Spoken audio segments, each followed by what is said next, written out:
Bismillah ar-Rahman ar-Rahim. Assalamu alaikum. Walaikum assalam. How is everything? It's going good. Alhamdulillah. Yeah. Alhamdulillah. So I was just, this morning I was just thinking that have you ever felt that you have, Ramadan has gone by like 12, 13, 14 days, but you have not even set goals yet? Or maybe you have set goals, but you have done nothing about them because of, your schedule or because of something else, health issues, or it could be that you're not praying, whatever it is, right? Yeah. So have you ever, because for me, that's actually has been an issue for many Ramadans, right? It's like I have all these goals before Ramadan. I'm going to do this and this and this, right?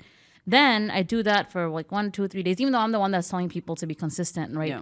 We all make mistakes, right? But then a time comes when you get to the 14th, 15th, the midpoint, and everybody's like 15 fasts are over and 15 are left, and you're like, oh my God, I have barely done anything, right? Yeah. So is it just me? No. I think that makes sense. I think for me around that time, it's also I sometimes I'm like that where it's like I start a couple of days, I'm doing good, fall a little bit, get back on it, a couple of days, and then it's like the 15th, I'm like, now what's the point? It's almost what's the, it just gets overwhelming, and then I feel disappointed in myself. Yeah. But then sometimes, and I see this more in myself actually, I just feel like, and I see this in others too, is just getting burnt out. Like you're on a roll, you're feeling good, you're doing so much, but it's hard to maintain because you put too much pressure on yourself and you're trying to do these crazy extravagant goals. So I've felt both. So you're but I feel like you're more of the burnout part. Because you start and you go steady for a couple of days or a week, and then for me, I don't even know if this is a term, but I guess it will be a term now. I'm a Ramadan procrastinator. Okay. That's what I am. Yeah. Generally in life I am. Yeah. I don't know if I'm supposed to be sharing this on a podcast, but you perform well under pressure. Yeah. So That's I perform. a nice way to call it procrastination. Yes, I perform really good. Procrastinator, like a Ramadan procrastinator. And what I mean by that is, even though like I have this intention of, okay, I'm going to be. So for me, alhamdulillah, like it's a blessing that I can read the Quran and I don't have to have a translation because I understand it. Oh, right. So it's like, because of, like my studies. Yeah. Right. But I do like to, okay, let me think about this ayah, let me reflect. And this is something I've just started recently. I never did it when I, back, but for me, it's like, oh, okay, like I'll do this. I'll even probably buy, like I had like a nice journal. I had already gotten it. Quran journaling was this big thing that I was going to do this year. But I'll do it tomorrow. Yeah. And then making those 70 excuses for myself. Yeah. Because I'm also the person who, of course, like firmly believe that I should reframe and, reframe the way I think. So it's okay. Like if I was helping my kids with homework and I wasn't able to do that, that's fine. Allah subhanahu wa ta'ala knows I'm doing tarbiyah or taking care of my kids. I'll do it tomorrow. Yeah. Right? Again, it's not fard, right? It's not fard to do Quran journaling. It's not fard to sit there and after praying your fard salah, you want to pray some extra nawafil. Yeah. But what happens is, I keep on pushing myself and I get to a point where it's like now 10 days of Ramadan are over or 12 days of Ramadan are over. Yeah. So instead of waking up and going, I can start from here. Yeah. There have been times where like, oh, what's the point? As you just said, right? That's our mentality, right? Yeah. Like, what's the point? Yeah. But, this is where we have to, again, reframe the way we think, right? Yeah. We have to, or is that the right word to use? Give me a word. Like, how do you change your mindset? Yeah, you reframe it. Right, you frame it. And that's what you kind of want to focus on today's episode. Yeah, right? So like changing your mindset. Like I want to talk about the part of the Ramadan procrastinator, and I think you can talk about the burnout part of like how both people or both like if any individual is a Ramadan procrastinator, how should they approach? Yeah. At this point when it's like almost the middle of Ramadan or it's the middle of Ramadan, right? Yeah. And then if you're facing burnout, what you should do, right? So for me, it's very important to understand that these timelines are man-made. Yeah. Right? We put this in our mind. And this is a very common thing, right? If we're trying to eat healthy, you're like, I'll start eating healthy from Monday. Yeah. For some reason, like Monday morning. And these are some posts that those fitness coaches put nowadays that don't wait for Monday morning. Yeah. Start now. Yeah. Right? Because for those of us that all of us have tried it, I think in life, we're like, okay, from Monday, I'm going to start eating healthy. Yeah. And you do that for a couple of hours And then that's about it. And then it's Tuesday, Wednesday, Thursday. It's like, oh, I already made a mistake. Next Monday I'll start again. Yeah, right? But what happens with that mistake? So the reason I'm asking is when you make that mistake, and you were saying this before about reading Quran, I'm busy with the kids, I couldn't do it. What goes through your mind in that moment when you're doing something and then you start failing? It's like there was no point of standing back up again. And do you think that I'll explain why I'm asking these. Are you a perfectionist? Or do you like to be a high performer? Yes, I have. Everything has to look a certain type of way. So I can't, since I made a goal that I'm going to do Quran journaling for at least, 5 surahs. Yep. I have to have, and then it has to look a certain type of way too, like blue and then black and then like, you know what I'm saying? Yep. So and that's, And the reason I'm asking that because it's about our personalities as well. And all of us are different. And that's why I was saying, you were saying that you're like in that boat of being a procrastinator and I'm like the burnout stuff, because it's like, you have to look at your personality. And if you have a perfectionist personality, if you have a person like you're saying, you're a high performer, if everything doesn't meet those goals, you start shutting down and then you do nothing. Yeah. And then what does Shaytan do in those moments? Is like, that's great. Next year you'll be alive next Ramadan. You can start again, right? Like that's because you wanted it to be done a certain way. Yeah. So like when you have that, when you have that certain standard in mind because of your personality and things have to be like perfect, and when they're not, you feel overwhelmed, you shut down, then you feel like you're not doing anything. And then Shaytan comes and feeds on that, right? And he, of course, likes it that you're not performing and doing what you're supposed to do. How do you handle that? Like, what do you do? How do you pull yourself out of that? And for other people who are facing that same situation in Ramadan, like, what tips would you give for them to pull themselves out of that, like, mindset? Yeah. So I think saying this would be a bit, it's going to sound weird when I say this, but it's outsmart the Shaytan. Okay. Right? And because in order for us to navigate through all of these, imagine Shaytan and his like the different hurdles and obstacles that are put in our path, right? Imagine them like you're going down a path and you see all of these like different, thorny bushes and these rocks and these, pointy objects, and you kind of have to find ways to step through it. Like it's a maze. Yeah. Right? So you find the best possible way to protect yourself. Yeah. Right? So that you don't fall into a trap. Like even if you're thinking, for example, that if I step on this, what if it's a trap? You're going to try to like gently put your foot on it and see if it's a trap or not and like jump over. I mean, I'm just imagining some like weird maze. Okay. Right? But think of like Shaytan the same way. Right? So of course, I don't think we mentioned this in our first episode, but yes, like the hadith that we tell the children, and it's like Shaytan is locked up, right? But Shaytan is locked up doesn't mean that you're not gonna that he's not the habits that we have built in the 11 months. They're not gonna disappear. Right, they're not gonna disappear, Yeah. and it's going to they're gonna stay with us because they have become an addiction, right? So, or just a part of who you are. So you have to like they have become a part of who you are, right? Yeah. So at that point, you have to tell yourself, like, okay, this is the 12th or 13th or 14th of Ramadan, whatever, right? I still haven't, I wasn't able to read the Quran yet, or I wasn't able to get to where I was, right? Right. Does that mean I don't read it at all? Yeah. Right? Because that's exactly what he wants you to do. That's exactly what your nafs, what your desires and temptations want you to do. Yeah. Right? It's yourself, the weakness that we have created in us because of Shaytan, right? Because of letting all those things overcome us all the time, right? This is our mindset that, okay, I'll just drop it right now. It's a standard of perfection. Yeah. And he knows you, so he's going to play off of that. Yeah.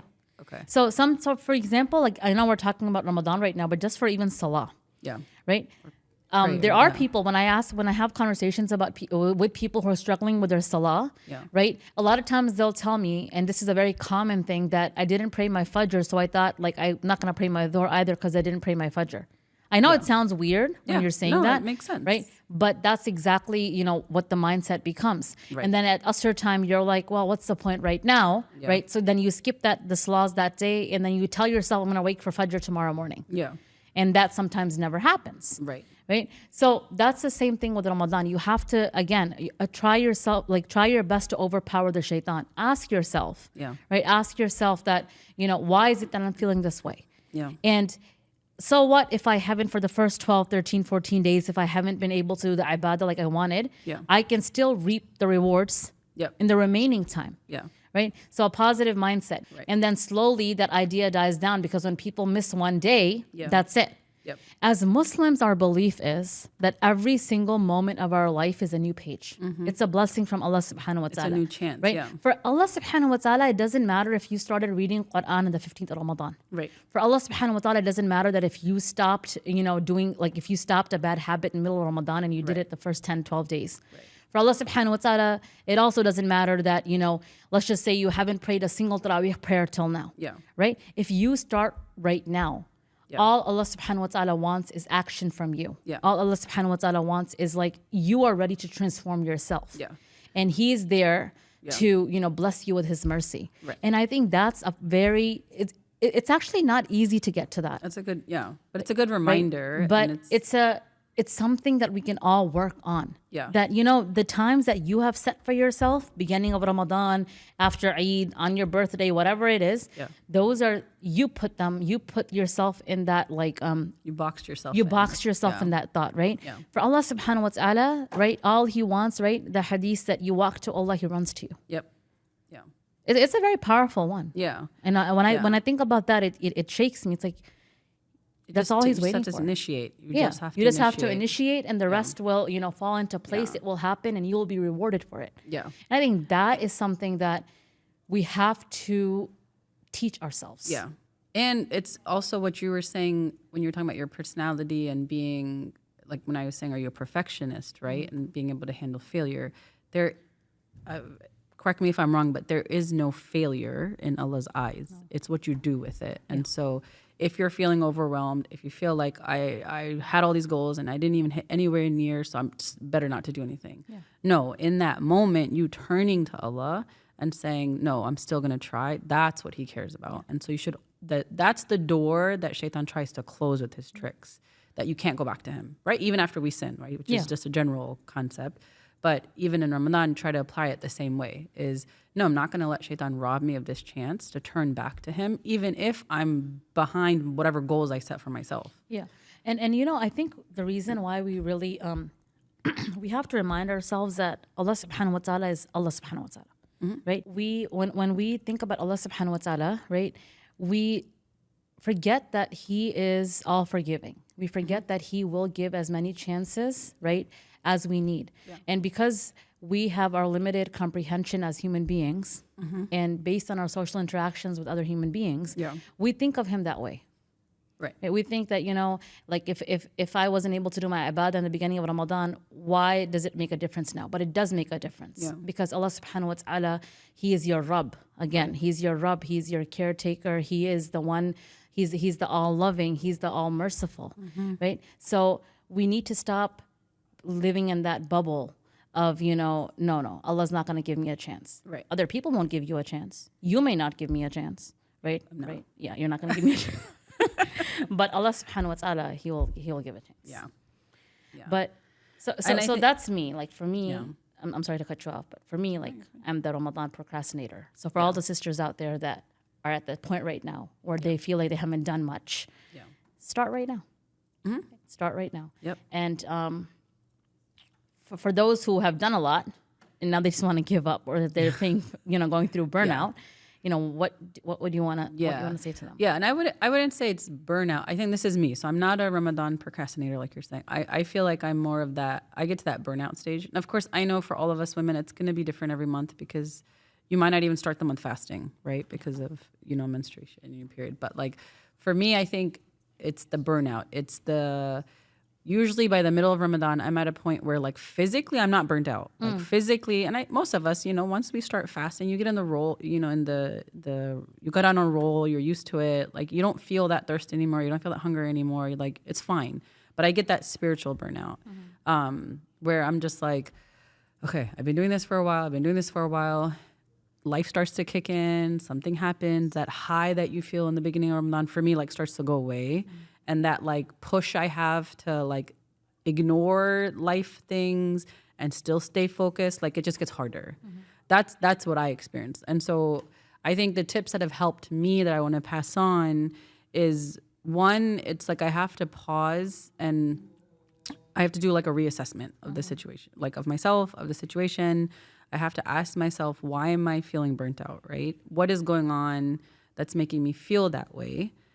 Whether it's stuff in my personal life, either I'm not managing like myself well, my stress, something's happening, like or the goals I set were too hard to begin with. And so I might have started really high, but now that like Ramadan dip is coming, it was way harder to meet those goals. Like I just need to stop and just like reassess what's happening. That helps me because it kind of helps me pinpoint what the issue is. And then the plan that you pick for the rest of Ramadan is going to be based on that, right? Like if I need to readjust my goals, if something's happening in my personal life that's just not working, like I'm having too many iftars, I don't know, I'm having to go out the house too much. The kids' activities are just, you know what I mean? Like I can apply a solution based on that. So that's kind of like the first thing that helps me. And then I think another thing that helps, and it's kind of what we've been saying so far, what you've said about how you think about Allah, right? And how you think about the purpose of this month, which is like that relationship that you're building with Allah. And what I've come to learn is like there's no such thing as burnout with Him, because He's not looking at the outcome of like the goals you set for yourself. I know they matter, right? But He's also looking at that journey and like your process. So that moment that you have that dip and you feel that burnout, He's looking at what do you do in that moment. Same as what you were saying before about like when you start procrastinating in that moment that you feel like you want to give up, what do you do? And so instead of looking at myself as like, oh man, I suck, I've had a couple of days, I just can't do this anymore. Instead of like turning negatively towards myself, I just try to like remind myself, no, He wants me, He knows I'm a human, He knows I'm going to mess up. And it's okay for me to pivot a little bit. Maybe I have to change my goal. Maybe I just need to take a couple of days and just like rest, and just get back into it. And He will accept me for that as long as I renew my intentions and get back on it. And whatever that looks like. So that helps me a lot as well. And then I also try to, and this is really big in like psychology world, but we already know it like in our religion, which is like gratitude, right? Like they actually talk a lot about in the psych world about how important being grateful is and how much that actually really helps like your mental health. But we already know that, right? Like one of our dhikrs is alhamdulillah, right? So it's like, if I'm feeling down, I try to at least be grateful for what I have been able to accomplish and say, alhamdulillah, at least I was able to do that. And even if I'm having this dip right now, I'm gonna just sit in this dip for a bit, take a break. That's okay. But I was able to do this much. And so now let me see how can I kind of get back to it. But that being grateful helps you shift that mindset a little bit and be more positive. Yeah. And I always like to say, like, rephrase it as, yes, alhamdulillah, I was able to do that, but I was able to do that because Allah gave me the ability to do that. Absolutely. And I think that makes the statement much more powerful, because you realize that the reason why I did as much ibadah as I could was because Allah wanted me to do it. Right? And then the same thing, like if you weren't able to, but even if you're feeling that I wasn't able to, that guilty feeling, subhanAllah, that's even worth it. That's I love that you said that, because that's exactly what I was thinking. I was going to ask you that is, what is success in Ramadan, right? Whether you're a procrastinator, whether you're feeling burnout right now, what is success? And it's this reflection, this paying attention to the emotions you're feeling and that relationship you have with Allah is, what am I feeling? Why am I feeling it? What do I do about it when it comes to Him? And that's that taqwa that we've been talking about. Because for those of us that feel guilty, know that there are, may Allah protect us, but there are people who don't feel that guilt. There are people, there are Muslims who don't feel the guilt of like not being able to do enough in Ramadan. So if you are that person who is feeling that guilt, that's actually something to be thankful for, that you have that much consciousness of Allah subhanahu wa ta'ala. And that's success in and of itself. Yes, alhamdulillah. So I think today's takeaway is alhamdulillah. I feel like it's alhamdulillah both ways. You haven't done enough, start now. And you feel like you've done a lot, reassess your intention, your goals, and say alhamdulillah, and take it each day. So inshallah, let's wrap up over here, and then inshallah we'll discuss the last 10 days in our next episode. Sounds good. Assalamu alaikum. Alaikum assalam.